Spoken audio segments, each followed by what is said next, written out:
Shalom, selamat pagi anak-anakku sekalian. Apa kabar? Baik, Bu. Puji Tuhan, kita bersyukur kepada Tuhan karena Tuhan sudah memberikan kesehatan, kekuatan kepada kita, sehingga saat ini kita diizinkan kembali lagi belajar pelajaran agama Kristen kelas 6 bab 2 yang berjudul Beribadahlah sebab Tuhan itu baik.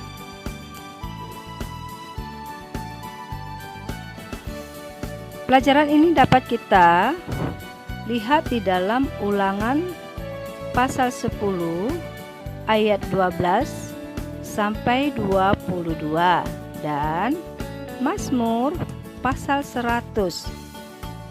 Nah anak-anak, sebelum kita belajar lebih jauh, mari kita datang kepada Tuhan, meminta bimbingan dan pertolongan Tuhan, agar Tuhan memberikan anak-anakku semua hikmat, akal budi, dan kepintaran. Untuk itu, mari ambil sikap berdoa. Kita akan berdoa dan Ibu yang akan memimpin. Mari kita berdoa. Tuhan Yesus yang baik, pagi ini kami bersyukur kepadamu karena kami masih diberikan kekuatan dan kesehatan. Tuhan sudah memelihara kami, menjauhkan kami dari segala mara bahaya, bahkan wabah virus corona. Saat ini ya Tuhan, kami mau datang belajar dari pelajaran kami.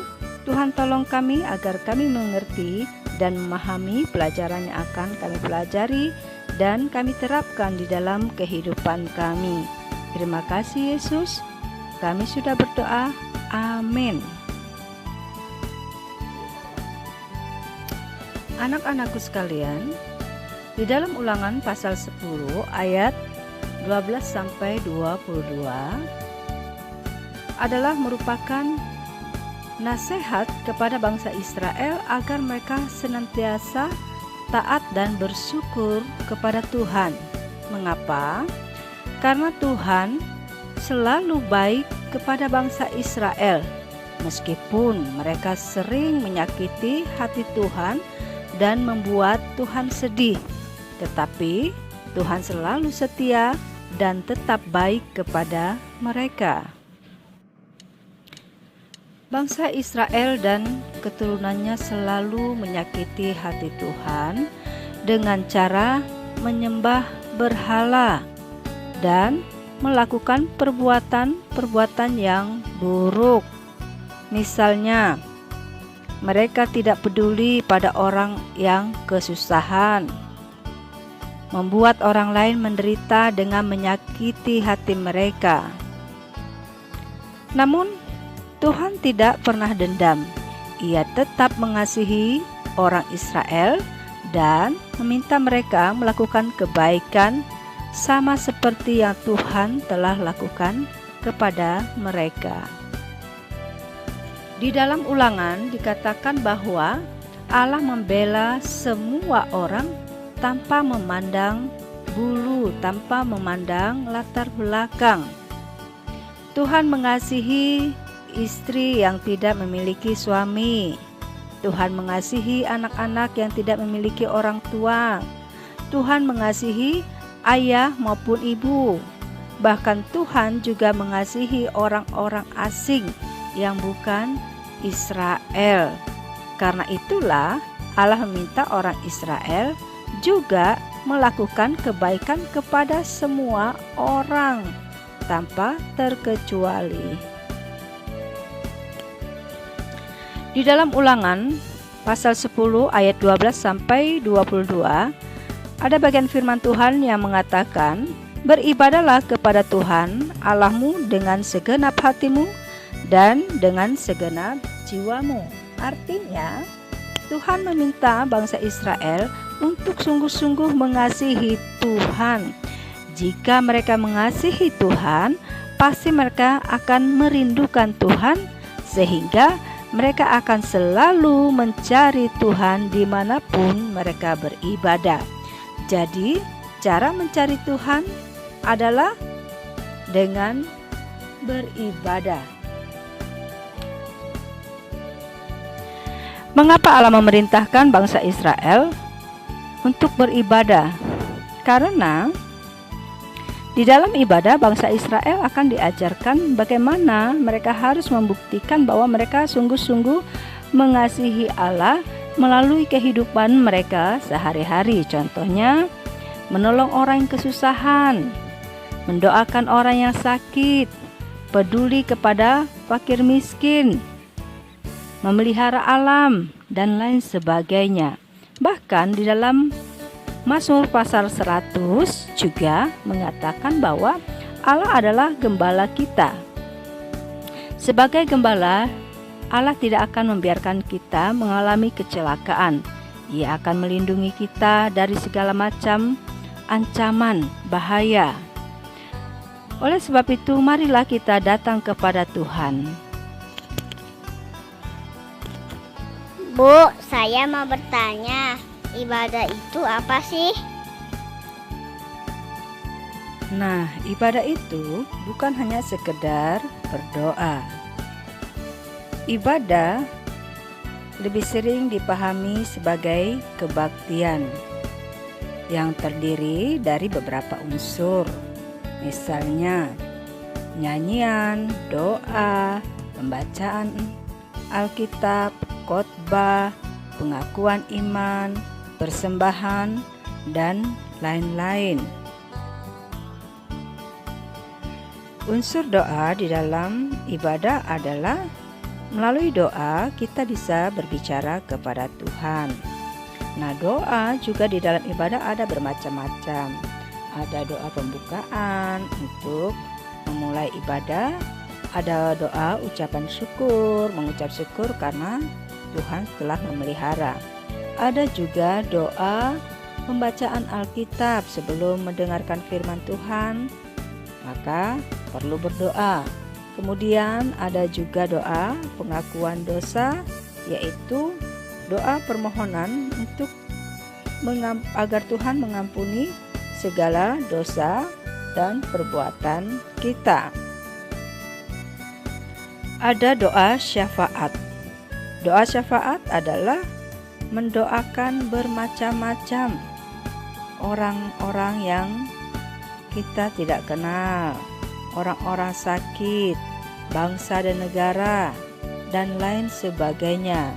Dan ada juga doa berkat, yaitu doa yang kita mohonkan kepada Tuhan agar Tuhan senantiasa memberkati kehidupan kita. Nah, ini adalah beberapa contoh bentuk-bentuk doa. Unsur nyanyian. Nyanyian merupakan ciri yang paling mudah dilihat dalam ibadah Kristen. Nah, melalui nyanyian orang Kristen bisa menyatakan banyak hal. Contohnya, melalui nyanyian kita bisa memuji dan bersyukur kepada Tuhan. Melalui nyanyian juga kita bisa menyatakan penyesalan kita atas dosa kita, harapan kita, dan juga melalui nyanyian kita bisa bersaksi tentang kebaikan Tuhan kepada orang lain. Unsur pembacaan Alkitab dan khotbah. Nah, anak-anak, melalui unsur ini kita bisa memahami bagaimana Allah bekerja dalam kehidupan orang pada masa yang lalu. Kemudian bagaimana Tuhan menolong orang pada masa kini dan juga akan datang. Melalui pemberitaan firman Tuhan, kita juga diharapkan dapat mempraktekkan firman Tuhan yang kita dengar di dalam kehidupan sehari-hari agar iman kita bertumbuh di dalam Tuhan. Unsur pengakuan iman.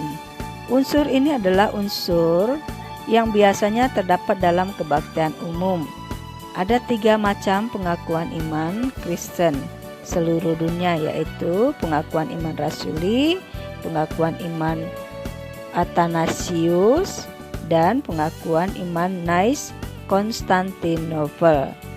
Akan tetapi yang paling sering disampaikan di dalam ibadah adalah pengakuan iman rasuli. Bu, saya mau bertanya, kapan sih orang Kristen beribadah dan di mana saja kita bisa beribadah? Orang Kristen beribadah setiap hari dan setiap saat. Dan tempatnya pun tidak harus di gereja. Bisa di rumah, di sekolah, di tempat kerja, di tempat bermain, atau di tempat rekreasi. Karena ibadah kita adalah bentuk ucapan syukur kita kepada Tuhan dan tidak dibatasi tempat dan waktu. Nah, anak-anak, kita sudah belajar tentang ibadah Kristen. Melalui pelajaran kita memahami bahwa ternyata ibadah orang Kristen bukan hanya sebatas ibadah pada hari Minggu, tetapi di dalam kehidupan sehari-hari pun, tempat kita bermain, tempat kita bekerja, kita dapat beribadah kepada Tuhan. Oleh sebab itu anak-anak, biarlah pelajaran ini membuat kita semakin memahami akan artinya ibadah di dalam hidup kita. Ibu ingin memberi tugas kepada anak-anak, yaitu menghafalkan pengakuan iman rasuli. Buat berbentuk video, kemudian diberikan kepada ibu. Baiklah, pelajaran kita hari ini sudah selesai. Namun sebelumnya, mari kita datang kepada Tuhan di dalam doa kita. Kita mau bersyukur karena Tuhan telah menyertai kita dalam pelajaran hari ini. Mari duduk yang manis, tangannya dilipat dan tutup mata. Kita akan berdoa, dan doa ini Ibu minta Datuk yang akan memimpin kita di dalam doa. Mari kita berdoa. Tuhan Yesus yang baik, ajarlah kami untuk mensyukuri kebaikan-Mu kepada kami setiap hari. Berilah kami semangat untuk selalu beribadah kepadamu, karena Tuhan juga selalu setia kepada kami, meskipun kadang-kadang kami berbuat tidak baik. Ajarlah kami beribadah dengan baik di rumah, sekolah, atau di gereja, agar kami semakin mengenal kebaikan dan penyertaan Tuhan kepada kami. Amin. Terima kasih Datuk untuk doanya. Nah, anak-anakku sekalian, pelajaran kita selesai. Kita akan bertemu minggu akan datang. Baiklah, Ibu ucapkan selamat pagi, Tuhan Yesus memberkati.